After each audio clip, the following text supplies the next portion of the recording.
Good morning, all the students.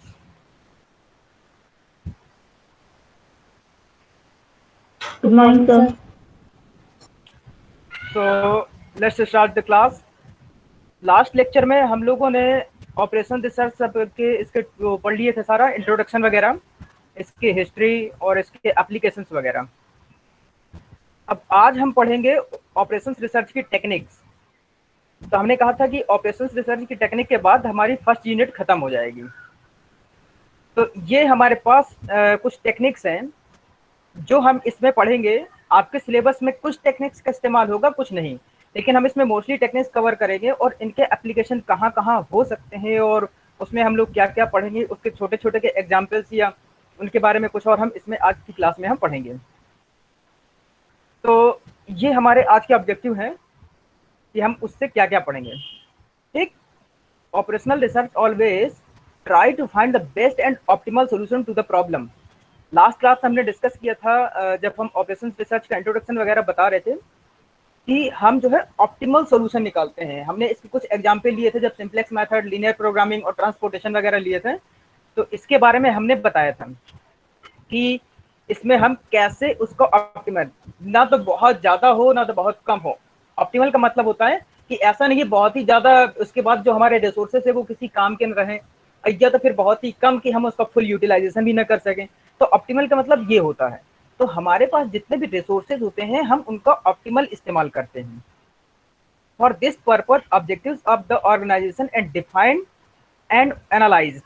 These objectives are then used as the basis to compare the alternative course of action.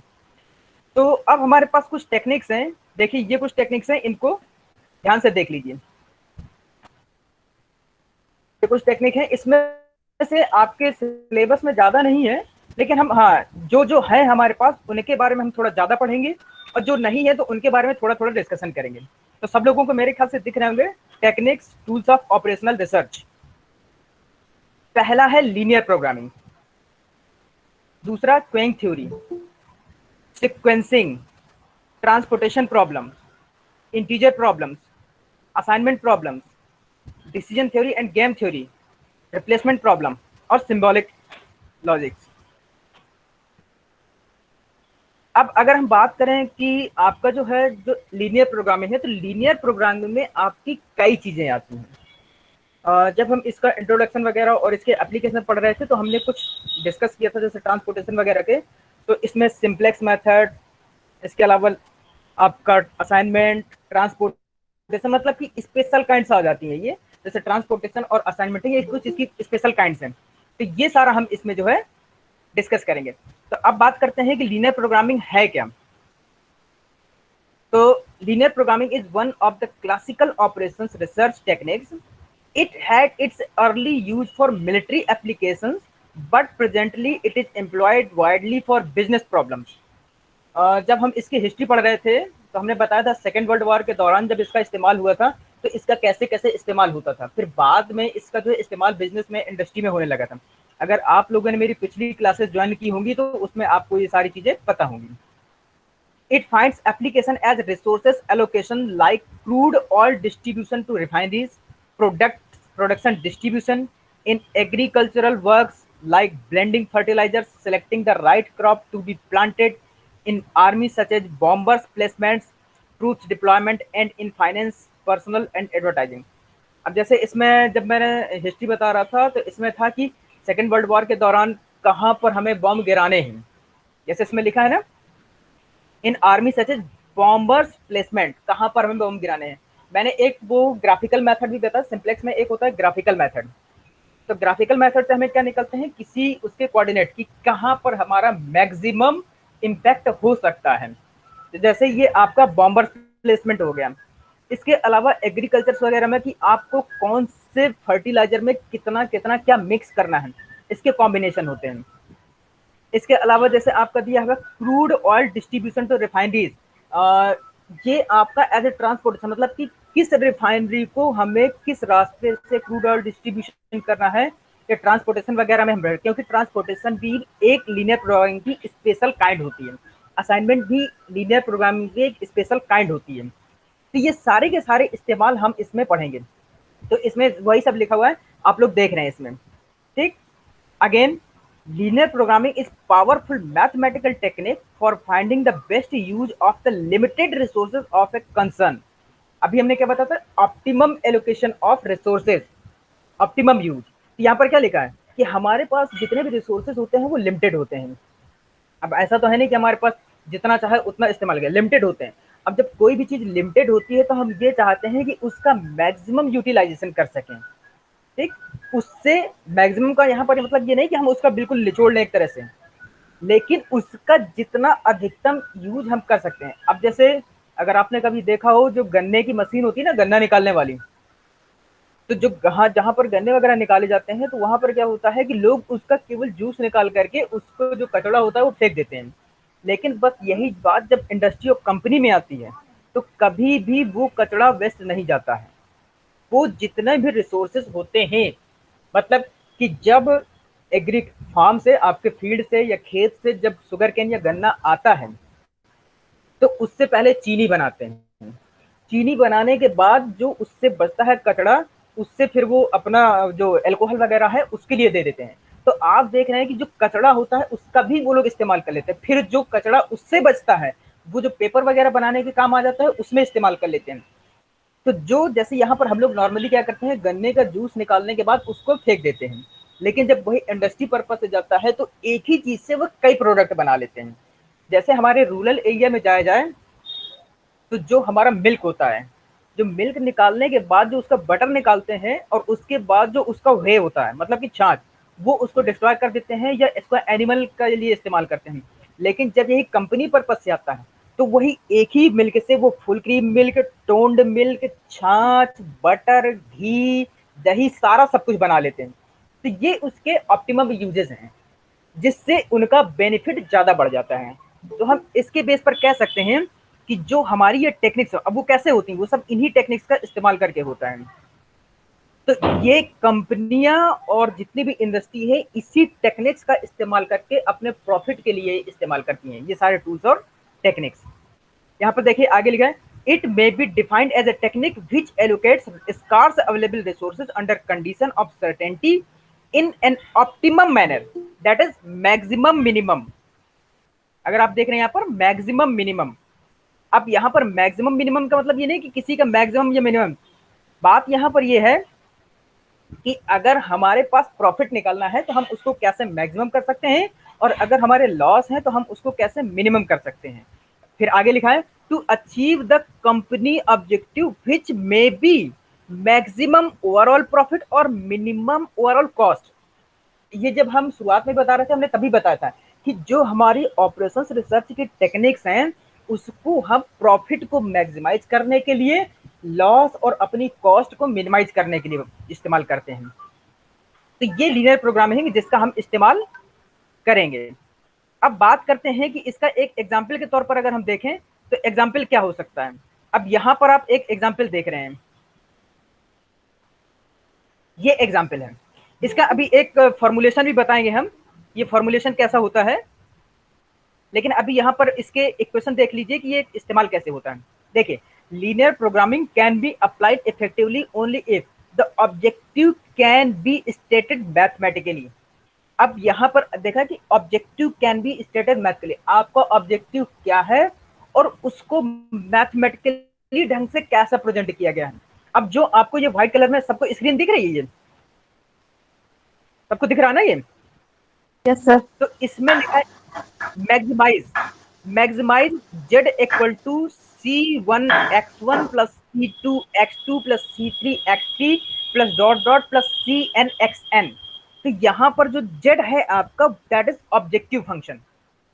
ये जो Z है ये objective. अब चूंकि यहाँ पर लिखा है मैक्सिमाइज, जैसा हमारा फंक्शन होता है हमें उसी के बेस पर उसको डिफाइन। अब यहाँ पर मैक्सिमाइज है तो सीधी सी बात है कि हम यहाँ पर इंडस्ट्री या कंपनी या ऑर्गेनाइजेशन या हमारा जो भी ऑब्जेक्टिव है उसके प्रॉफिट की बात कर रहे हैं। तो ये जेड हमारा ऑब्जेक्टिव फंक्शन है जिसको हमें मैक्सिमाइज करना है। It means we have to maximise our profit, ठीक। तो यहाँ पर क्या लिखा है, the objective can be stated mathematically. अब हम उसको मैथमेटिकली डिफाइन कर रहे हैं। तो यहाँ पर देख ले एक इक्वेशन बना, मैथमेटिक्स में क्या होती है, इक्वेशंस होती हैं, नंबर्स होते हैं। यहाँ पर हमने अपने ऑब्जेक्टिव फंक्शन को एक इक्वेशन के फॉर्म में लिख दिया है, that is z equal to this. अगला क्या कह रहा है, resources can be measured as quantities, number, weight. अब जो रिसोर्सेज हैं उनको कैसे हम नंबर या वेट, किसी भी क्वांटिटी में, लीटर, मीटर, किलो, लीटर, जैसा भी हमारा होगा। अब जैसे रुपए में है या किलोग्राम में है, प्रोडक्शन है तो अपना टन्स में है, मतलब कि उनकी एक यूनिट होगी, उसमें किसी में भी हम उसको डिफाइन कर सकते हैं। जैसे हम अभी एक आगे एग्जाम्पल बताएंगे तो उसमें हम बताएंगे कि कैसे ये चीजें हो रही हैं। फिर there are too many alternate solution to be evaluated conveniently. आप कह रहे हैं कि यहाँ पर देखिए, subject to the constant, subject to the conditions, इसको कांस्टेंट भी बोलते हैं, कांस्टेंट नहीं, कंस्ट्रेंट्स। ठीक, तो यहाँ पर जैसे a11x1 प्लस a12x2, अगर आप देखें तो ये नीचे से लगाकर फिर सबसे लास्ट में आइएगा, am1x1 plus am2x2 plus dot dot, इस तरह से दिया हुआ है। और फिर लास्ट में दिया है लेस देन इक्वल टू का सिंबल दिया हुआ है सबसे लास्ट में, और उसके बाद लिखा है b1। ठीक, तो ये हमारे अवेलेबल रिसोर्सेस हैं, जैसे B1, B2, B3 dot do up to BM तक। यहाँ पर लिखा है ना, B1 is greater than equal to, कहां से, 0, और I की वैल्यू क्या है, BI लिखा है, BI greater than equal to, दिख रहा है ना सबको, BI is greater than equal to 0, और I की value that is 1 2 3 up to M तक। तो अब ये क्या है कि हमारे पास अवेलेबल रिसोर्सेज हैं, ये B1, B2, B3, मान लीजिए कि हमें कुछ कॉम्बिनेशन बनाना है, हमारे पास इसके अवेलेबल रिसोर्सेज हैं जिसका हम इससे ज्यादा इस्तेमाल नहीं कर सकते हैं, लेस देन इक्वल टू, मतलब कि ये हमें इसी के अंदर अपनी लिमिट रखनी है B1 का। जैसे अगर हम यहाँ पर देखें, जो हमारा फंक्शन था objective, that is z equal to c1x1 plus c2x2 plus c3x3 plus dot dot dot cnxn तक, और फिर इसके बाद हमारे पास ये कंडीशंस दी हुई है, कौन सी, a11x1 plus a12x2 plus a13x3 plus a14x4 ऐसे dot dot up to a1nxn less than equal to b1 तक, ऐसे ये सारे दिए हुए हैं। तो अब यहाँ पर ये a11x1 प्लस a12x2 ये क्या है, इंग्रेडिएंट्स हैं, इनको मिला करके, इनका कॉम्बिनेशन बना करके हमें अपने ऑब्जेक्टिव को मैक्सिमाइज करना है। लेकिन ये इंग्रेडिएंट्स इस तरह से मिलाना है कि जो ये एक क्वांटिटी है B1, इससे ज्यादा या नहीं होना चाहिए, इसी के अंदर या इसके बराबर होना चाहिए। ये हमारे सारे कॉम्बिनेशन दिए हुए हैं, इन कॉम्बिनेशन का इस्तेमाल करना है, वो भी किस तरह से कि इस B1 से ज्यादा ना हो, ऐसे ही सारे क्वेश्चन है। और उसके जरिए हमें अपने इस Z1, जो Z फंक्शन है उसको मैक्सिमाइज करना है। ठीक, आगे क्या लिखा है, the variables of the problem bear a linear straight line relationship. अब जो ये इक्वेशन दिया हुआ ना a11, ये एक स्ट्रेट लाइन है, ए change in one variable produces proportionate changes in other variable. जैसे अगर हम किसी एक वेरिएबल में चेंज करते हैं तो हमारे उसका उसी रेशियो में दूसरे में चेंज हो जाता है। मान लीजिए कि अगर हमारे पास 3 वेरिएबल हैं, x1, x2, x3, ठीक, और हमारे पास जो जिनका इंपैक्ट पड़ रहा है, जो मिक्स कर रहे हैं y1, y2, y3। अब हम क्या करते हैं कि मान लीजिए x1 जब हम 1 यूनिट मिलाते हैं तो y2 हमारे पास 2 यूनिट मिलाना पड़ता है। अब अगर हम 1 यूनिट और बढ़ा देते हैं x1 में, मतलब कि हमने 2 कर दिया x1, तो हमारे पास जो 2 यूनिट y1 था अब वो 4 हो जाएगा। अब अगर हम 2 यूनिट और बढ़ा देते हैं तो फिर वो 6 यूनिट हो जाएगा, मतलब कि उसी प्रोपोर्शनेट में एक बढ़ता जाएगा। जब अगर आप ग्राफ बनाते हैं और अगर इस तरह से प्रोपोर्शन में बढ़ाते हैं कोई भी चीज या घटाते हैं, तो आप देखेंगे कि जो ग्राफ बनता है वो एक सीधी लाइन बनती है। ठीक है ना, तो इसी वजह से यहां पर लिखा गया है कि the variables of the problem bear a linear relationship, linear relationship. ठीक, तो इनसे हमारे पास एक, इसीलिए इस जो टेक्निक है इसको लीनियर प्रोग्रामिंग कहा गया है। आगे, इन अदर वर्ड्स, दूसरे शब्दों में हम क्या कहते हैं, doubling the units of resources will double the profit. अगर हम अपने सारे रिसोर्सेज को डबल कर दें तो हमारा प्रॉफिट भी डबल हो सकता है। Problem solving is based upon the system of linear equation. जैसे हमारे पास ये लीनियर इक्वेशन दी हुई है, अब जैसे हमारे यहाँ पर x1, x2, x3 दिए हैं, ये हमारे पास रिसोर्सेज को दिए हुए हैं, इनका इस नंबर में हम इस्तेमाल कर रहे हैं किसमें, A11, जैसे x1 की इतनी यूनिट, x2 की A12 यूनिट, x3 की इतनी यूनिट, और इनसे ज़्यादा नहीं होना चाहिए। अब अगर हम इन्हीं की क्वांटिटी को डबल कर दें तो पहले सिंगल यूनिट पर हमारा जो जेड आ रहा था वो अब हमारा अगर डबल करने देंगे तो जेड भी हमारा डबल हो जाएगा, हमारा प्रॉफिट भी डबल हो जाएगा। तो ये आप एक सिंपल एग्जांपल देख रहे हैं किसका, लीनियर प्रोग्रामिंग का। तो ये हमारे पास एक लीनियर इक्वेशन बन गई, इसी को कहते हैं लीनियर प्रोग्रामिंग। यहाँ पर लीनियर प्रोग्रामिंग मॉडल में लुक एज अंडर, जो ये इक्वेशन आप इसको भी ध्यान से समझ लीजिए, क्योंकि अगली यूनिट कल से जब अगले टर्न में सिंप्लेक्स मेथड आएगा तो यही चीज उठ करके डिक्टो सेम वहां पर आएगी, ठीक। तो वहां पर हमें इसके सॉल्यूशन करने हैं। अब वहां पर हम इन चीजों को नहीं बताएंगे, फिर वहां पर इसके सॉल्यूशन बताएंगे कि इनको हम सॉल्व कैसे करेंगे। तो ये हमारे पास एक एग्जाम्पल हो गया लीनियर इक्वेशन का। अब हमारे पास क्या होता है कि जब कंपनी में हम जोड़ते हैं तो कंपनी में हमारे पास इस तरह का इक्वेशन नहीं होता है, कंपनी में इक्वेशन हमें बनानी पड़ती है इस तरह की। तो वो कंपनी में कैसी प्रॉब्लम होगी, कंपनी में प्रॉब्लम होगी इस तरह की। ये देखिए आपकी स्क्रीन पर एक ये शो हो रहा है कि a furniture manufacturer makes two products X1 and X2। एक कोई फर्नीचर बनाने वाला है और वो दो प्रोडक्ट बनाता है, एक है X1 and X2, namely chairs and tables. कह रहा है जिनके नाम हम कह सकते हैं चेयर और table, X1, X2, namely chairs and table. Each chair contributes a profit of ₹20 and each table that of ₹14। मतलब कि जब एक चेयर जो बिकती है तो उससे 20 रुपए का प्रॉफिट होता है और जो एक टेबल होती है उससे 40 रुपए का प्रॉफिट होता है। From raw material to finish products, अब कह रहा है कि जो रॉ मटेरियल है उससे फिनिश प्रोडक्ट बनाने तक 3 सेक्शन है।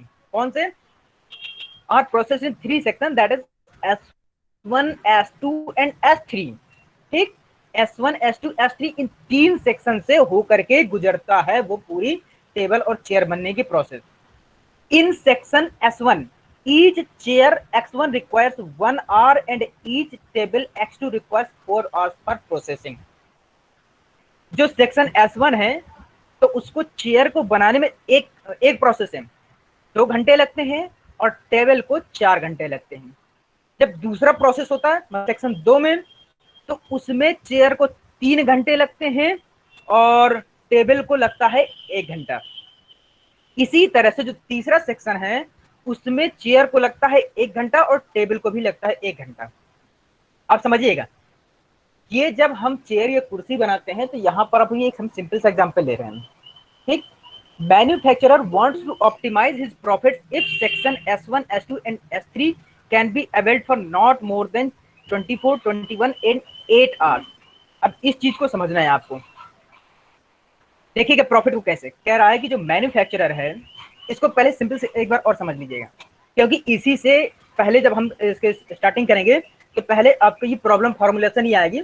आपको सिंपली ऐसे दे, जैसे आप किसी कंपनी में जाएंगे तो कह देंगे कि आपके पास इतना रॉ मटेरियल है, आपको ये कल तक बनाना है। भाई आप किसी कंपनी में जब मैनेजर बन जाएंगे या प्रोडक्शन मैनेजर या जो भी बन जाएंगे तो ऐसे तो बोला जाता है कि ये हमने आपको मटेरियल अवेलेबल करा दिया है, आपको इतना इतना माल निकालना है। तो सिंपल यहाँ पर एक मैन्युफैक्चरर है वो जो कुर्सी और टेबल, चेयर और टेबल बनाता है। अब उसने बताया कि हमको एक चेयर पर 20 रुपए का प्रॉफिट और एक टेबल पर 40 रुपए का प्रॉफिट, और जो 3 स्टेजेस हैं जिनसे आपको टेबल और चेयर बनानी है। जो पहली स्टेज है उसमें जो चेयर को लगता है 4 घंटा और जो टेबल है उसको, चेयर को लगता है 1 घंटा और टेबल को लगता है 4 घंटा पहली स्टेज में। हालांकि ये मान लीजिए कि लकड़ी की जो कटाई वटाई है, जो भी काटना वाटना है उसमें लगता है, तो चेयर बनाने के लिए जो लकड़ी की कटाई है उसमें लगता है 1 घंटा और टेबल की जो कटाई है उसमें लगता है 4 घंटा। दूसरा स्टेज कहते हैं कि उसमें चेयर को लगता है 3 घंटा और टेबल को लगता है 1 घंटा। अब मान लीजिए कि जो उनका जो लकड़ी कट गई है उसको जोड़ना ओड़ना है उसकी बात हो गई वो, ठीक है, तीसरी स्टेज हो गई। फिर जो दूसरी स्टेज, सॉरी, और जब तीसरी स्टेज है तो उसमें कह रहा है कि चेयर को लगता है 1 घंटा और टेबल को भी लगता है 1 घंटा। तो ये मान लीजिए कि उसका फिनिशिंग स्टेज है, मतलब कि फिनिश करके टेबल और चेयर बन गई। अब ये 3 स्टेज है, 3 स्टेज से हमारा प्रोडक्ट बन करके तैयार हुआ। लेकिन अब यहाँ पर मैन्युफैक्चरर कह रहा है कि जो हमारे पास ये तीनों स्टेज हैं, मतलब कि पहले में, उसमें जो है, जो पहली स्टेज है उसमें 24 घंटे से ज्यादा नहीं लगना चाहिए, जो दूसरी स्टेज है उसमें 21 घंटे से ज्यादा नहीं लगना चाहिए, और जो तीसरी स्टेज है उसमें 8 घंटे से ज्यादा नहीं लगना चाहिए। ये समझ में आ गई होगी। अगर आप लोग कभी जॉब करते हैं या कोई बिजनेस करते हैं तो इसी तरह से किया जाता है वो, ठीक है ना। तो आप एक इसका ये समझ लीजिए कि जो लीनियर प्रोग्रामिंग है उसका प्रैक्टिकल एप्लीकेशन किस तरह से होता है। अगर अभी आप यहाँ पर ये ना सोचे कि आप ये लीनियर प्रोग्रामिंग, ये मैथमेटिक्स, ये ऑपरेशन रिसर्च पढ़ रहे हैं, आप सिंपली इसको ये देखें कि आप अगर किसी ऑर्गेनाइजेशन में होंगे तो आपको इस तरह का काम मिला है, ठीक। तो हम लोगों को जो काम मिलता है, जो वर्क होता है, तो वो होता सब हमारी इन्हीं टेक्निक्स के जरिए है, लेकिन हम लोग कभी कभी ये जान नहीं पाते कि हम लोग क्या चीज इस्तेमाल कर रहे हैं। तो अब यहाँ पर देखिए इसका सोल्यूशन कह रहा था कि हमारे पास दो प्रोडक्ट थे, X1 X2। X1 पर हमें 20 रुपए का प्रॉफिट था और X2 पर हमारे पास 40 रुपए का प्रॉफिट था। अब यहाँ पर बात हो रही है प्रॉफिट की, तो इसका मतलब कि हमें अपने फंक्शन को मैक्सिमाइज करना है, दैट इज आवर ऑब्जेक्टिव। मतलब कि हमें अपना ऑब्जेक्टिव पता चल गया, क्या, प्रॉफिट। हमें प्रॉफिट निकालना है, तो प्रॉफिट हमेशा बढ़ाया जाता है। कॉस्ट होती तो हम इसको मिनिमाइज करते, या लॉस होती तो हम इसको मिनिमाइज करते, लेकिन यहाँ पर बात हो रही है हमें प्रॉफिट की, तो प्रॉफिट हमेशा मैक्सिमाइज होगा। याद रखिएगा, जब कभी भी आप प्रॉब्लम फॉर्मुलेट करेंगे तो वहां पर ये नहीं दिया होगा कि ये मैक्सिमाइज फंक्शन है या प्रॉफिट वाला है या लॉस वाला है। वहां पर आपको खुद समझना पड़ेगा कि आपको उसमें मिनिमाइज करना है या मैक्सिमाइज करना। हो सकता है कभी कभी दिया हो और कभी कभी ना भी दिया हो, तो वो चीज आपको समझनी पड़ेगी। जब आप ये चीज समझ जाएंगे कि प्रॉफिट मैक्सिमाइज है या मिनिमाइज है, तो फिर आप उसके आगे करेंगे। जेड फंक्शन हमेशा रहेगा, जेड आप हमेशा ले सकते हैं, जेड को हम बोलते हैं ऑब्जेक्टिव फंक्शन, ठीक। अब बात करके हैं, जेड हमारा ऑब्जेक्टिव फंक्शन डिसाइड हो गया, प्रॉफिट है तो मैक्सिमाइज करना है, तो सीधी सी बात है, यहाँ पर लिखा है सॉल्यूशन मैक्सिमाइज जेड। अब इक्वल टू X1 हमारी एक चेयर थी, एक चेयर पर हमारे पास 20 रुपए का प्रॉफिट था, यहाँ पर लिखा है X1 एक है, तो अब जितना भी होगा यहाँ X1 की वैल्यू जो भी आ जाए, हम नहीं कह सकते कि 2 4 5 6 जितनी भी आ जाए, जितना भी बनेगा उसमें से 20 का गुणा कर देंगे तो हमारे पास चेयर का जितना भी प्रॉफिट होगा वो आ जाएगा। अभी अब पता नहीं हम यहाँ पर X1 X2 की वैल्यू कैसे निकालेंगे, हमें अभी X1 X2 की वैल्यू तो पता नहीं, क्योंकि हमारे पास टाइम और रिसोर्सेज तो दिया हुआ है। अब उस 24 और 21 और 8 घंटे 3 स्टेजेस के बाद कितनी चेयर और टेबल बनती हैं वो बाद में पता चलेगा हमें, ठीक। तो अभी हमारे पास X1 X2 की वैल्यू नहीं है, हमारे पास, हम मान लेते हैं कि अभी X1 कुछ है जिसमें से हमारे पास 20 रुपए का प्रॉफिट होता है। अब X1 की जो भी वैल्यू आएगी, 8 10 15 20 50 जो भी आए, उसमें से हम 20 का मल्टीप्लाई कर देंगे तो हमारे चेयर का टोटल प्रॉफिट आ जाएगा। तो ये तो होगा चेयर का प्रॉफिट, प्लस हमारे पास एक प्रोडक्ट और था, दैट इज टेबल, और टेबल पर हमारे पास था 40 रुपीज का प्रॉफिट। जब 40 रुपीज का प्रॉफिट है और टेबल को हमने माना था X2, दैट इज X2। अब X2 यहाँ पर एक पर प्रॉफिट है 40 रुपए का, तो X2 जितने भी होंगे उसमें हम 40 का मल्टीप्लाई कर देंगे तो वो हमारे पास टोटल टेबल का प्रॉफिट आ जाएगा। अब यहाँ पर X2 भी कुछ भी हो सकता है, 10 50 100 1000 500 भी हो, X2 की जो भी वैल्यू आए, तो हमने 40 इंटू X2 कर दिया, तो ये हमारे पास आ गया टेबल का प्रॉफिट। हमारे पास दो ही प्रोडक्ट थे, टेबल एंड चेयर, दोनों का ऐड कर देंगे तो हमारे पास टोटल प्रॉफिट, दैट इज हमारा अपने प्रॉफिट को मैक्सिमाइज करना था, वो आ गया हमारे पास जेड। तो इस तरह से हमारा पहला ऑब्जेक्टिव फंक्शन क्लियर हो गया मैक्सिमाइज का। आई थिंक सबको समझ में आ गया होगा, अगर किसी की समझ में ना आए तो पूछ सकता है, ठीक है। अब बात करते हैं सब्जेक्टिव कांस्टेंट की। जो सब्जेक्टिव कांस्टेंट है, अब हमें क्या था कि जो X1 X2 है, हमें ये तो पता है कि हमारे पास ये X1 एक चेयर है, X2 एक टेबल है, और इन पर 20 और 40 रुपए का प्रॉफिट होता है। अब प्रॉब्लम यह है कि हमें कितना ऑप्टिमम, मतलब कि इन 3 स्टेजेस के बाद हमारे पास कितनी टेबल और चेयर बनेंगी, इतने रिसोर्सेज का इस्तेमाल करने के बाद कि हमारा प्रॉफिट मैक्सिमम हो। तो अब उसके लिए क्या करेंगे, देखिए कह रहा है कि जो पहली प्रोसेस है, पहली स्टेज, तो पहली स्टेज में क्या है, in section S1 each chairs x1 requires 1 hour. ठीक, तो x1 को 1 घंटा मान लीजिए, मतलब कि 1x1। अगर यहाँ पर 2 घंटे होते तो 2x1 कर देते, 3 घंटे होते तो 3x1 कर देते, 4 घंटे होते तो 4x1 कर देते। तो x1 मतलब कि 1x1 पहला 1 घंटा। और टेबल को कितने लगते हैं इन section S1? 4 hours. And each table x2 requires 4 hours of processing. अब जो टेबल को लगते हैं 4 घंटे, अब दोनों को मिला करके जो पहली स्टेज है, पहली स्टेज में कह रहा नीचे देखिएगा, if section S1, S2 and S3 can be availed for not more than 24 hours, मतलब कि S1 को 24 घंटे से ज्यादा नहीं लगा सकते हैं। कुर्सी में 1 घंटा, और जो जितनी भी टेबल, मतलब कि यहाँ पर x1 मतलब कि जितनी भी कुर्सी बनेगी। अब यहाँ पर x1 की वैल्यू कुछ भी हो सकती है, 2, 4, 5, 6, 10, ठीक है ना। तो यहाँ पर 1x1 1 घंटा है। अब यहाँ पर जो भी होगा उसको हम 24 घंटे से ज्यादा नहीं लगा सकते, टेबल और कुर्सी दोनों को मिला करके। फर्स्ट स्टेज में हमें 1 घंटा कुर्सी के लिए और 4 घंटा टेबल के लिए देना है, एक मतलब कि एक कुर्सी को, और हमारे पास 4 घंटे टेबल के लिए। ठीक, अब प्रॉब्लम ये है कि 24 घंटे से ज्यादा हमें नहीं लेना है।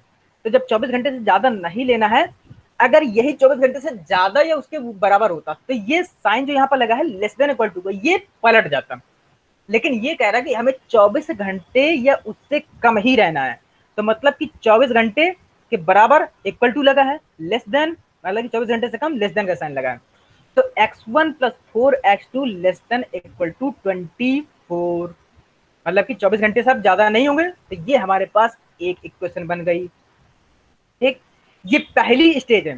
अब दूसरी स्टेज में क्या कह रहा है कि दूसरी स्टेज में चेयर को लगना है 3 घंटे और टेबल को लगना है 1 घंटा।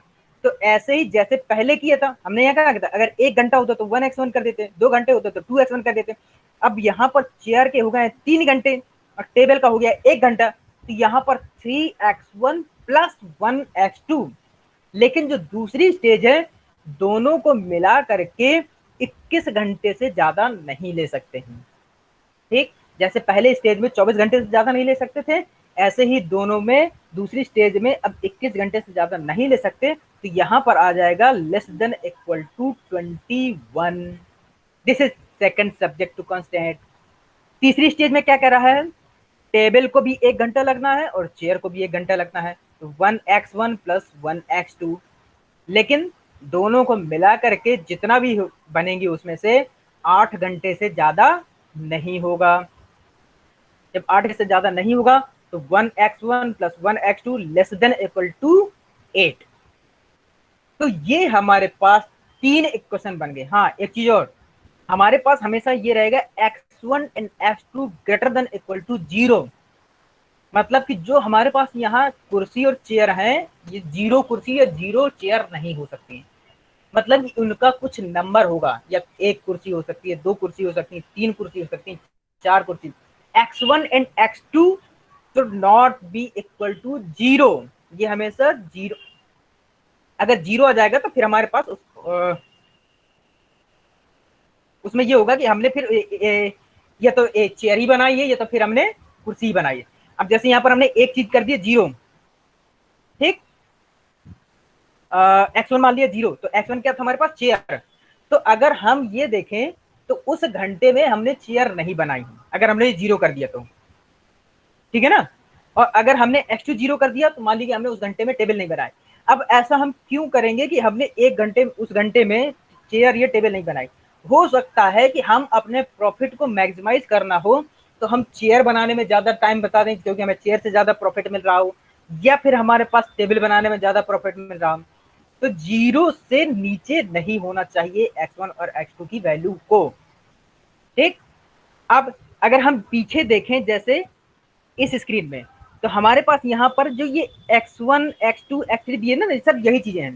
तो यहाँ पर क्या लिखा था, xj should not be less than 0। तो जब 0 से ज्यादा नहीं होना चाहिए तो जीरो या जीरो से ज्यादा ही होना चाहिए, मतलब कि हमेशा ये मान के चलिए पॉजिटिव वाली होनी चाहिए, जीरो या पॉजिटिव। ठीक, तो ये आपका एक पूरा इक्वेशन बन गई। यहाँ पर एक मैक्सिमाइज फंक्शन, और इस मैक्सिमाइज फंक्शन के x1 और x2 वैल्यू निकालने के लिए तीन सब्जेक्टिव कांस्टेंट है, x1 x2। ये आप लोग बीच बीच में ज्वाइन करते हैं तो प्रॉब्लम होती है। ठीक, ये तीन इक्वेशन है। अब तीन इक्वेशन से आपको x1 और x2 की वैल्यू निकालनी है, जिसके जरिए आप वो x1 और x2 की वैल्यू जहां z वाला फंक्शन है वहां पर रखेंगे, तो हमारे पास जो भी मैक्सिमम प्रॉफिट होगा वो निकल आएगा। अब यहां पर बात करते हैं कि जो x1 और x2 है, तो आप लोगों ने सिंपल कक्षा 8 9 में 7 8 में पढ़ा होगा, 7th 8th स्टैंडर्ड में जो इक्वेशन सॉल्व करते हैं वहां पर सिंपली सॉल्व करते थे। ग्राफिकल मेथड में तो हम इसको सिंपली वैसे ही सॉल्व करके ग्राफ से इसकी वैल्यू निकालेंगे, लेकिन सिंप्लेक्स मेथड में हम यहाँ पर इनको ऐसे नहीं निकालेंगे। सिंप्लेक्स मेथड में निकालने के लिए हमको क्या करना पड़ेगा, टेबल बनानी पड़ती है। ठीक है ना, जब टेबल बनानी पड़ती है तो उसको बोलते हैं इटरेशन टेबल। इटरेशन टेबल में क्या होता है कि हम इनकी x1 और x2 की वैल्यू को टेबल के जरिए निकालते हैं। अब वो हम जब सिंप्लेक्स मेथड पढ़ेंगे तब बताएंगे कि कैसे वो टेबल फॉर्म होंगी। अब उन टेबल्स के जरिए निकाल करके फिर हम जो ऑब्जेक्टिव फंक्शन है x1 और x2 यहाँ पर रखेंगे, और फिर हमारे पास z की जो वैल्यू आएगी वो हमारे पास मैक्सिमम प्रॉफिट होगा।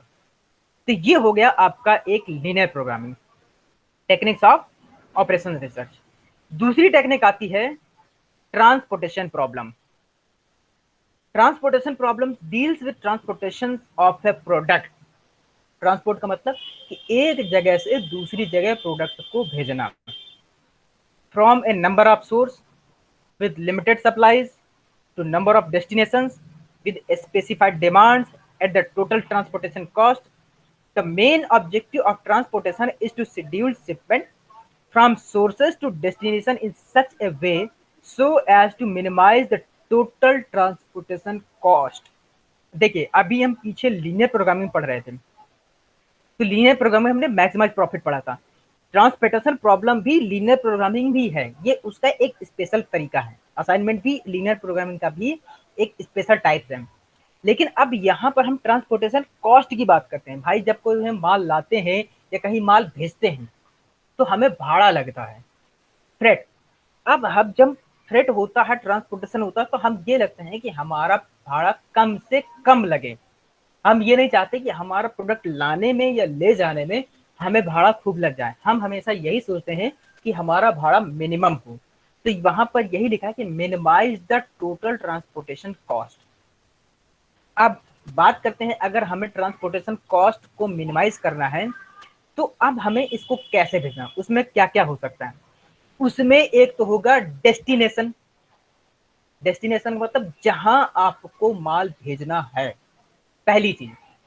ठीक, दूसरी होगी एक सोर्स, जहां से माल भेजना है।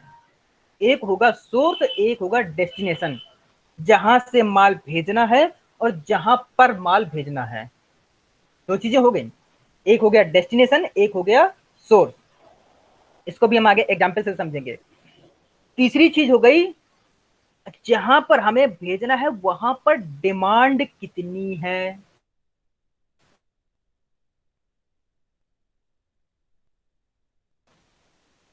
मतलब ऐसा तो है नहीं कि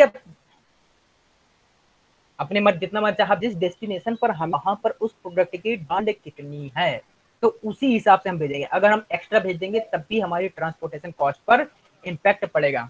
अगर ये शॉर्ट भेजेंगे तब भी हमारे पास ट्रांसपोर्टेशन कॉस्ट पर उसका इम्पैक्ट पड़ेगा। ठीक, तो वहां पर डिमांड कितनी है, तीसरी चीज ये हो गई। चौथी चीज सप्लाई कितनी है, मीन्स कि अब जब हम ये माल भेज रहे हैं तो वहां पर हमारे पास कितना माल अवेलेबल है। पता चला कहीं हो सकता है कि जहां जितनी डिमांड है अपने पास उतना माल ना हो, या ये भी हो सकता है कि जहां पर हमें अपना, जिस डेस्टिनेशन पर हमें अपना माल भेजना है वहां पर उससे हमारे पास माल कम है। तो हमारे पास हो गया एक सप्लाई, वहां जहां से माल हमें भेजना है, अब सप्लाई हो गई। तीसरी चीज टोटल ट्रांसपोर्टेशन कॉस्ट। अब हमें जो टोटल ट्रांसपोर्टेशन कॉस्ट है, तो अपनी सप्लाई और डिमांड को देखते हुए अब अपनी कॉस्ट को हम कैसे मिनिमाइज करेंगे, जो ये सारी प्रॉब्लम हम इसमें निकालेंगे, that is called your transportation problem. अब इसका एक छोटा सा एग्जाम्पल देख लीजिए, दैट इज ये रहा आपकी स्क्रीन पर। क्या है एग्जाम्पल दिया है, N industrialist has 3 factories, one each at Bangalore A, Bhopal B, and Kanpur C, and 3 dealers to sell his goods at Delhi 1, Bombay 2, and Madras 3। कह रहा है कि एक इंडस्ट्रियलिस्ट है, उसके पास 3 फैक्ट्री है। एक फैक्ट्री है A, that is in Bangalore, Bangalore में है। दूसरी है बी, भोपाल में है। तीसरी है सी, कानपुर में है। अब इन तीनों से देखिएगा, इन तीनों से उसको माल भेजना है कहां पर, दिल्ली, बॉम्बे और मद्रास। ठीक, अब ऐसा नहीं कि हम दिल्ली से मद्रास भेज दें या दिल्ली से कानपुर, कहां से, अब हमें ट्रांसपोर्टेशन कॉस्ट को देखना पड़ेगा कि हम कैसे उसको अपनी मिनिमम कॉस्ट कर सकते हैं, किस फैक्ट्री से और किस मार्केट में भेजने पर हमें ट्रांसपोर्टेशन कॉस्ट कम पड़ेगी। The cost of transporting an item from a factory to dealer along with the number of goods. अब यहाँ पर नंबर ऑफ गुड्स दिया हुआ है, ठीक है ना, और items available at factory A, B and E, ठीक, and those required by dealers 1, 2 and 3 are shown in the matrix given below। अब देखिएगा, जो ये एक कॉलम दिया हुआ फ्रॉम के नीचे F A, F B, F E, ये है आपकी फैक्ट्री ए मतलब कि Bangalore, factory B Bhopal, factory E Kanpur. ठीक, फिर यहां से ये आपके डेस्टिनेशन है, दिल्ली 1, बॉम्बे 2, जो 2 लिखा ना, 2 के साइड में जो फर्स्ट रो है, 2 Delhi D1, Bombay D2, Madras D3। ठीक, अब बात करते हैं, ये है आपका एफ सी, इस फैक्ट्री की कैपेसिटी, मतलब फैक्ट्री में कितना माल अवेलेबल है। अब बात करते हैं, देखिएगा, जो फैक्ट्री ए बेंगलोर में है उसके पास 10 यूनिट का माल अवेलेबल है। जो फैक्ट्री बी है वो 5 यूनिट का माल अवेलेबल है। जो फैक्ट्री ई है वहां पर 7 यूनिट का माल अवेलेबल है। ये इतनी यूनिट का माल अवेलेबल है। अब जो दिल्ली है, अब यहां पर सबसे नीचे वाली रो देखिएगा, डी आर, डी आर क्या है, जो रिक्वायरमेंट है डीलर्स की, डीलर्स के, जो दिल्ली का डीलर्स है उसकी रिक्वायरमेंट है 6 यूनिट की। ठीक, जो बॉम्बे का डीलर है उसकी रिक्वायरमेंट है 8 यूनिट की। जो मद्रास का रिक्वायरमेंट है उसकी भी रिक्वायरमेंट है 8 यूनिट की। अब यहां पर देखिए कि जो फैक्ट्री की टोटल कैपेसिटी, तीनों फैक्ट्री की कैपेसिटी कितनी, 10 + 5 + 7, 10 + 5 दैट इज 15 + 7 दैट इज 22, तो 22 की कैपेसिटी है। अब यहां से जो तीनों डीलर्स की डिमांड है वो कितनी है, रिक्वायरमेंट 6 + 8 + 8, 6 + 8 14, 14 + 8 22, मतलब कि तीनों फैक्ट्री की कैपेसिटी और जो तीनों डीलर की डिमांड है, जो रिक्वायरमेंट है, वो बराबर है। तो इस तरह की जो प्रॉब्लम्स होती हैं उनको बोलते हैं बैलेंस्ड ट्रांसपोर्टेशन प्रॉब्लम। अगर बैलेंस नहीं होगी, नहीं भी होती हैं, उनका भी एक अलग तरीका होता है। तो ये एक एग्जाम्पल के तौर पर दिया हुआ है कि ये हमारे पास फैक्ट्री की कैपेसिटी और इनकी रिक्वायरमेंट है। अब बात करते हैं कि कितनी कितनी कॉस्ट लग रही है, कितनी कितनी यूनिट भेजनी है, कितने कितने नंबर। जो यहाँ पर ये 3, 6, 4, 2, 5, 7 और फिर यहाँ पर ये 4, 6, 8 जो ये दिया हुआ है, ये आपकी कॉस्ट दी हुई है पर यूनिट, ये आपकी पर यूनिट कॉस्ट दी हुई है। अब जैसे अगर आपको यहां पर भेजना है, मान लीजिए फैक्ट्री एफ ए है, अब एफ ए से आपको एक ये है D1, अगर यहां पर भेजना है तो इसकी D1 की डिमांड कितनी है, 6 यूनिट की। ठीक, अब फैक्ट्री जो F A that is Bangalore में है, कैपेसिटी उसकी 10 की है। अब एक यूनिट भेजने में आपको उसको लगता है 3, मतलब कि 3 पर यूनिट 3 रुपीज या जो भी हो यूनिट मान लीजिए उसका चार्जेस लगता है। तो अगर 6 यूनिट भेजना है इसको तो 6 × 3 मतलब कि 18 रुपए इसकी कॉस्ट आएगी। अब एक चीज और भी होती है कि यहाँ पर जब हमने 6 यूनिट का माल भेजा है तो इस मार्केट मतलब कि दिल्ली की डिमांड रिक्वायरमेंट तो पूरी हो गई, लेकिन इस फैक्ट्री के पास अभी 4 यूनिट का माल अभी बचा हुआ है। तो फिर उसको कैसे मैनेज करना पड़ेगा, यही सारी चीजें हमें देखनी पड़ती है। अब ऐसा नहीं होता कि हमने केवल 6 यूनिट का माल यहाँ पर दिल्ली की मार्केट को दे दिया, दिल्ली के डीलर को, तो बाकी का हमारे पास इसको हम कैसे मैनेज करेंगे। ठीक, अब इसी चीज को हमें अपनी ट्रांसपोर्टेशन कॉस्ट को मिनिमाइज करना पड़ता है। अब अगर आप कहेंगे कि हम भाई पूरा 10 यूनिट हम दिल्ली को दे दें, तो अब दिल्ली वाले डीलर के पास माल रखा रहेगा, पहली बात आपको जो प्रोडक्ट होगा उसकी भेजने की कॉस्ट बढ़ जाएगी, डीलर के पास माल पड़ा रहेगा, वो पता नहीं उसके निकाल पाएगा नहीं निकाल पाएगा, वो वेस्ट भी हो सकता है। तो अब हमारे पास जो ये कॉस्ट है इसी को हमें मिनिमाइज करना है। ठीक, तो अब इस कॉस्ट को मिनिमाइज करने के लिए हमारे पास कई मेथड होते हैं, वो हम पढ़ेंगे जब हम पूरी ट्रांसपोर्टेशन प्रॉब्लम पढ़ेंगे। तो वो प्रॉब्लम्स होती हैं, 3 मेथड है आपके सिलेबस में, that is north west corner rule, least cost method और वैम मेथड, जिसको बोलते हैं वोगल अप्रोक्सीमेशन मेथड। तो वो हम आगे पढ़ेंगे। तो ये हो गया ट्रांसपोर्टेशन मेथड। आगे आते हैं असाइनमेंट प्रॉब्लम। ठीक, तो असाइनमेंट प्रॉब्लम क्या होती है, it is a special type of linear programming problem. It deals in allocating the various resources or items to various activities in a one-to-one basis in such a way that the time or cost involved in minimized and the sell or profit is maximized. अब देखिए, हम अभी बात कर रहे थे allocation of resources की, 1-to-1। हमारे पास जैसे आप ये पीछे देख रहे हैं, ये ऐसे ही असाइनमेंट में भी होता है। अब जैसे हमारे पास ये 3, 6, 4, 2, 5, 7, 4, 6, 10 इसी तरह की दी होंगी, और यहाँ पर जो FA, FB, FE, D1, D2, D3 है, तो यहाँ पर मान लीजिए हम मशीन और मैन कर लेते हैं। मान लीजिए ये मैन M1, M2, M3 और ये FA, FB, FE है, ये हो गई मशीन। अब हमें किस पर्सन को किस मशीन पर रखना है उसकी कैपेसिटी के हिसाब से, that is called your allocation. हमको किस पर्सन को किस मशीन पर असाइन करना है, ठीक है ना। 1-to-1 जब हम किसी भी कंपनी में होते हैं तो पर्सन के उसकी स्किल्स और एलिजिबिलिटी क्राइटेरिया के हिसाब से हम उसको वर्क असाइन करते हैं। जैसे एग्जांपल के तौर पर यहाँ लेंगे, manager may like to know which job should be assigned to which person so that all jobs can be completed in the shortest possible time. जब मैनेजर होता है और उसके जो एम्प्लॉय होते हैं तो वो ये सोचा करता है कि मैं किस वर्कर को कौन सा काम दूं कि मेरा काम जल्दी से जल्दी हो जाए।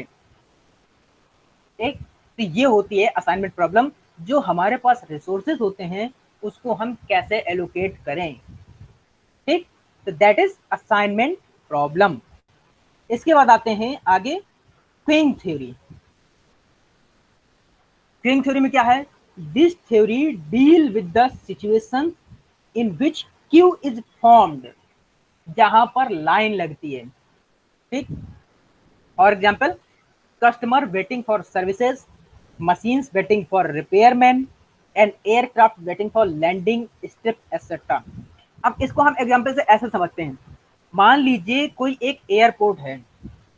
अब एयरपोर्ट पर वहां पर जो एरोप्लेन लैंड होते हैं, अब उसमें हवाई पट्टियां बनी होती हैं, तो कभी वो ऑक्युपाइड होती हैं कभी नहीं होती हैं। अब पता चला कि अगर हमारे पास 5-6 एरोप्लेन इकट्ठे आ गए, अब हम उनको लैंड करवाना है, तो हमारे पास किस एरोप्लेन को पहले लैंड करवाना है, किस एरोप्लेन को बाद में लैंड करवाना है, किस एरोप्लेन को किस हवाई पट्टी पर लैंड करवाना है, कितनी देर तक उसको वेट करवाना है, ये सारा का सारा हमको इस थ्योरी से पता चलता है। क्यों, क्योंकि पता चला कि जैसे हमारे पास अगर कोई पट्टी खाली नहीं है तो हमें उसको हवा में अगर उड़ाते रहेंगे तो हमारा फ्यूल वेस्ट होगा, हमारा टाइम वेस्ट होगा, हमारे उतने एम्प्लॉय उसमें बिजी रहेंगे। तो उसको हम मिनिमाइज कैसे कर सकते हैं, वो इस टेक्निक के जरिए हम निकाल सकते हैं। If the queue will be long the cost will be high due to long waiting hour. अगर आपकी लाइन लंबी है तो आपकी कॉस्ट भी बढ़ जाएगी, क्योंकि जो वेटिंग आवर हैं वो आपके बढ़ जाएंगे। This technique is used to analyze the feasibility of adding facilities and to access the amount and cost of waiting time. इस थ्योरी का इस्तेमाल इसलिए किया जाता है ताकि हम अपनी कंपनी में और क्या क्या सुविधाएं फैसिलिटीज बढ़ा सकते हैं जिससे हमको वेट ना करना पड़े, और जो हमारा कॉस्ट वेटिंग टाइम पे लग रहा है हम अपनी उस कॉस्ट को रिड्यूस कर सकें।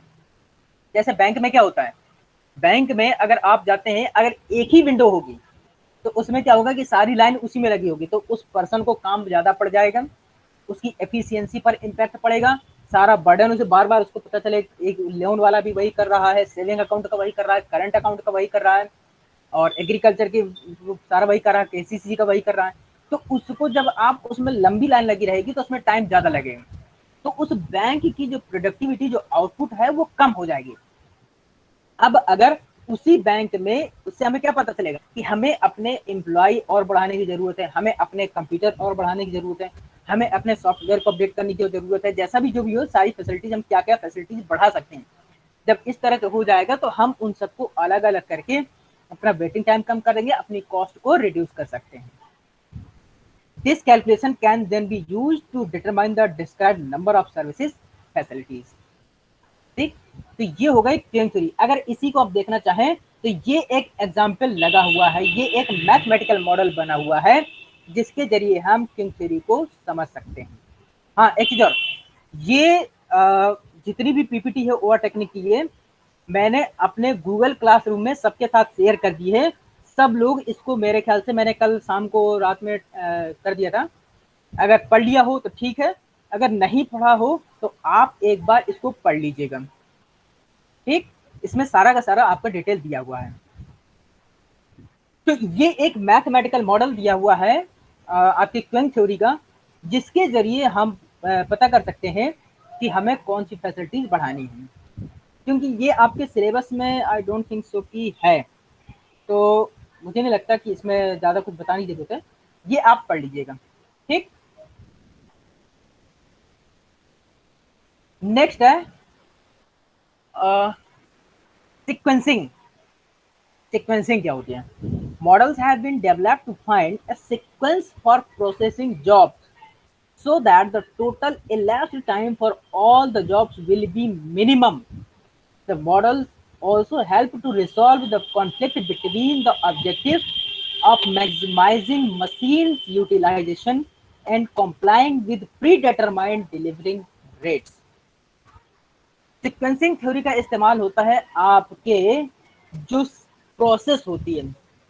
अगर आपने कभी, देखिए हम लोग, आप लोगों को हो सकता है इंडस्ट्रियल विजिट करवाएं, या अगर अभी नहीं हुआ है तो आपने अगर कभी देखा हो या किसी यहाँ कंपनी में कभी गए हो, बिस्किट की फैक्ट्री मान लीजिए, सोप की फैक्ट्री मान लीजिए, शू की फैक्ट्री मान लीजिए, तो वहां पर जितनी भी मशीनें लगी होती हैं, तो मशीनों में क्या होता है कि उस जो प्रोडक्ट होता है उस मशीन से होकर के गुजरता है।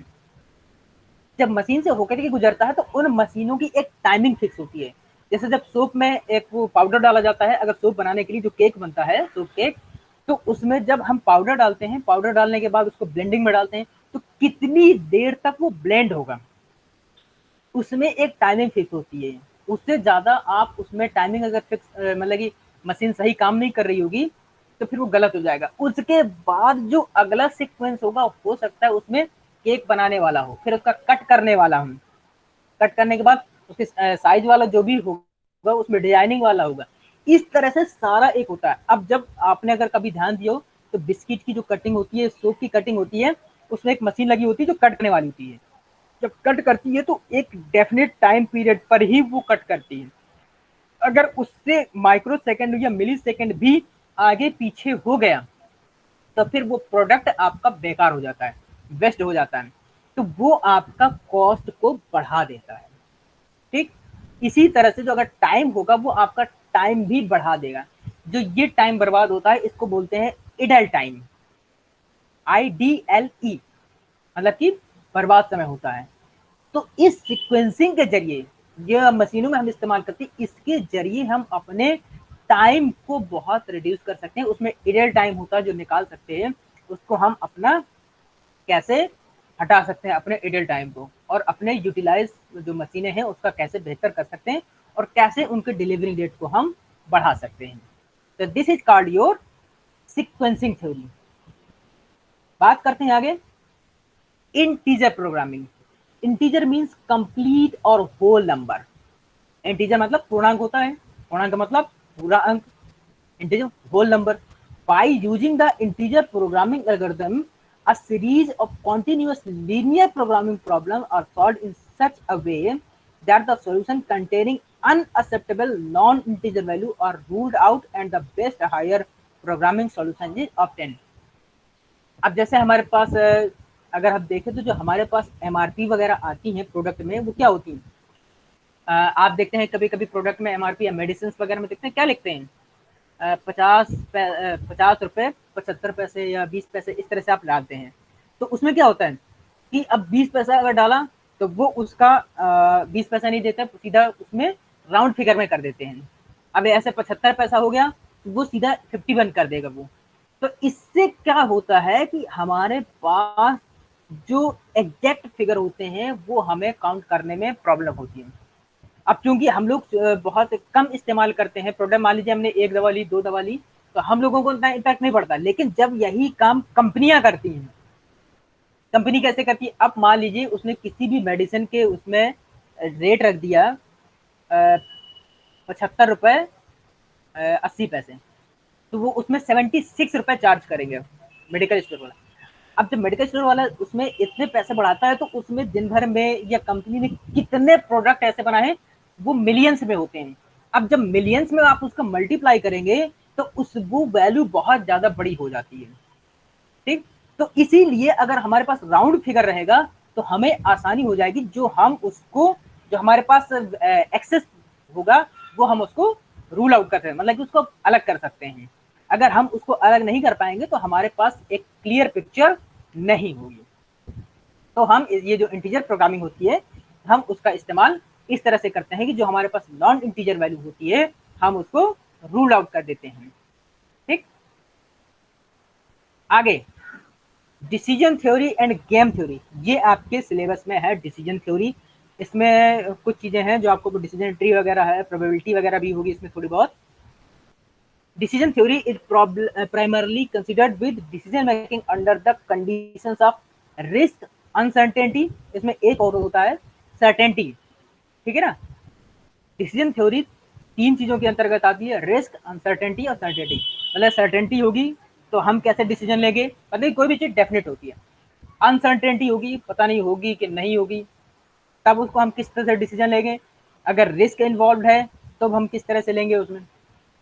तो इसके भी कई मेथड होते हैं जो हम आगे पढ़ेंगे, और इसी में आपका डिसीजन ट्री भी होता है, उसमें प्रोबेबिलिटी इंक्लूड होती है। तो जिसके जरिए हम डिसीजन, मान लीजिए आपको अगर कोई प्रोडक्ट लॉन्च करना है, प्रोडक्ट लॉन्च करने में कितना रिस्क है, उसमें सर्टेनिटी है कि नहीं है, प्रॉफिट है कि नहीं है, इस चीज को लेकर के आप कितना श्योर हैं, कितनी प्रोबेबिलिटी है कि आपका प्रोडक्ट सक्सेस होगा, कितनी प्रोबेबिलिटी है कि प्रोडक्ट सक्सेस नहीं होगा, कितना चांस है कि इसमें रिस्क है कि सक्सेस होगा कि नहीं, ये सारी चीजें इसमें होती हैं। तो वो सारी की सारी चीजें हम इस थ्योरी के जरिए एनालाइज करते हैं। अभी जो हम यहाँ पर पढ़ रहे हैं तो आप लोग देख रहे होंगे कि क्या है कि हम सीधा सीधा यहाँ पर पढ़ रहे हैं, लेकिन जब हम बिजनेस में जाएंगे या आप लोग जब जॉब करेंगे, तो जब हायर पोस्ट जैसे जैसे आप बढ़ते जाते हैं तो इसका इस्तेमाल आप प्रैक्टिकली करते हैं। ठीक, तो ये हम डिसीजन थ्योरी के जरिए हम इसका सारा का सारा डिसीजन मेकिंग, जो हमने बताया था operation research is also a decision making tool, तो वो सब टेक्निक्स इस्तेमाल करके हम डिसीजन मेकिंग बनाते हैं। Game theory is concern with the decision making under conflict. अब गेम थ्योरी का मतलब यहाँ पर ये होता है कि हम अपनी स्ट्रेटजीज बनाते हैं।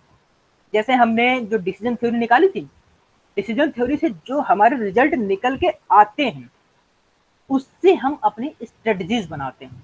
गेम थ्योरी में हमारा क्या होता है, स्ट्रेटजी। गेम का मतलब क्या होता है, गेम में 2 पार्टीज होती हैं, एक साइड एक अपोज में। अब उसमें क्या होता है कि दोनों साइड जो है जीतने की कोशिश करते हैं, लेकिन हमेशा एक साइड जीतती है और एक लॉस में होती है। जैसे मान लीजिए अगर आप गेम खेलते हैं कोई भी और उसमें 10 रुपए आपने लगाए हैं गेम में, तो एक जितना जीतेगा दूसरे का उतना ही लॉस होगा। मतलब कि एक का प्रॉफिट दूसरे के लॉस के बराबर होता है। इसी में एक शायद इसी को बोलते हैं 2% जीरो सम गेम, मतलब कि एक का प्रॉफिट दूसरे के लॉस के बराबर होगा। तो ये कहलाती है गेम थ्योरी। इसमें भी कई 2-3 मेथड होते हैं, वो हम लोग अगर सिलेबस में होगा आपके तो पढ़ेंगे फिर। Hence, both decision theory and game theory assist the decision maker in analyzing problems with numerous alternative course of action and consequences. इस तरह से अगर देखा जाए तो जो गेम थ्योरी और जो डिसीजन थ्योरी है वो हमारे पास उसके जो हम स्ट्रेटजीज हैं उससे किस तरीके से सॉल्व कर सकते हैं, उसका क्या इम्पैक्ट पड़ेगा और उसके हमारे पास अल्टरनेटिव क्या हो सकते हैं, हम ये पता लगा सकते हैं। तो ये हो गई हमारी डिसीजन थ्योरी। इसके बाद आते हैं रिप्लेसमेंट प्रॉब्लम। और रहे हैं बीबी में थोड़ा कम है, लेकिन एमबीए सारे टेक्निक्स आपको पढ़ने हैं। ये अगर आप एमबीए करेंगे तो सारी टेक्निक्स उसमें हैं। ये रिप्लेसमेंट प्रॉब्लम अगर देखें तो रिप्लेसमेंट प्रॉब्लम ये होती है कि हमें कोई भी चीज कब रिप्लेस करनी है। मेन चीज हमारा पर यहाँ पर मतलब है मशीनरी से होता है। मशीनरी से होता है क्योंकि हर चीज में उसका डेप्रिसिएशन ये डिक्रीजिंग होती है। जब हम कोई भी चीज इस्तेमाल करते हैं तो उसकी एफिशिएंसी टाइम के साथ घटती जाती है और एक समय ऐसा भी आता है जब अगर आप उसका इस्तेमाल करेंगे तो वो आपकी कॉस्ट को बढ़ा देती है। तो ऐसा कौन सा टाइम होता है जब आप उसको रिप्लेस कर सकते हैं? आगे देखिए, this theory is concerned with situations that arise when some items such as machine, man, etc. require replacement due to their decreasing efficiency, failure or breakdown. Sooner or later, all the equipment are required to be replaced because of obsolescence, discovery of new technologies, better design of equipment.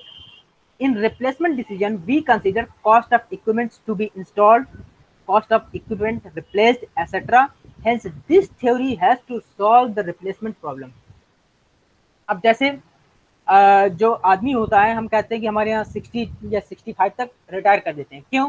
क्योंकि जैसे जैसे जब as बढ़ती है तो उसकी working जो efficiency होती है वो कम होती जाती है, इसीलिए एक टाइम पीरियड के बाद उसको रिटायर कर दिया जाता है।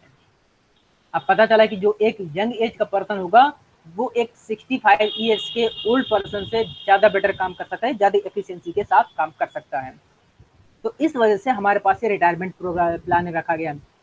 मशीन वगैरह होती हैं तो अब जैसे अगर कोई आप मशीन इस्तेमाल कर रहे हैं, जब नई मशीन होती है इंस्टॉल करते हैं, उसके बाद जब फर्स्ट ईयर होता है तो उसका अच्छा आउटपुट निकलता है। अगले साल हो सकता है उसमें कुछ प्रॉब्लम आई तो उसका एफिशिएंसी कुछ कम हो जाए। पता चला 10 साल बाद आपकी वो कंडीशन आ जाती है कि हर दूसरे दिन वो मशीन खराब ही होती रहती है। जब खराब होती रहेगी तो आप उसको ठीक करवाएंगे, जब ठीक करवाएंगे तो उसमें आपकी कॉस्ट इन्वॉल्व होती है। तो एक समय ऐसा आता है जब उसकी कॉस्ट ऐसी हो जाती है, जो आपकी इंस्टॉलेशन कॉस्ट थी, जो उससे जो प्रॉफिट निकलना होता है वो लॉस में बदलने लगता है या आपकी कॉस्ट बढ़ने लगती है।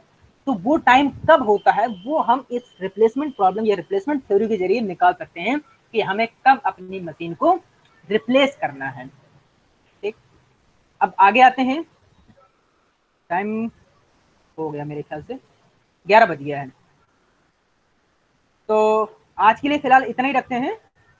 बाकी की जो 2-3 टेक्निक बची हैं वो हम लोग फिर कल क्लास है, हाँ कल है 12:10 से, तो कल जो है बाकी की टेक्निक्स हम डिस्कस कर लेंगे और फिर इसके आगे हम लोग पढ़ेंगे। ठीक, तो अभी तक जो भी पढ़ाया है उसमें से अगर किसी को कुछ पूछना हो तो पूछ सकता है।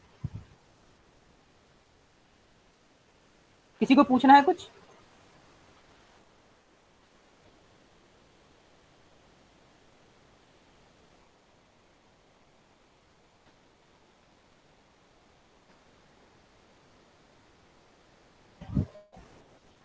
Any query? No query? ठीक है, अगर कोई क्वेरी नहीं है तो ठीक है, फिर आज की क्लास को हम लोग यहीं वाइंड अप करते हैं। और फिर बाकी जो है हम कल पढ़ेंगे। ठीक है, ओके, थैंक यू क्लास।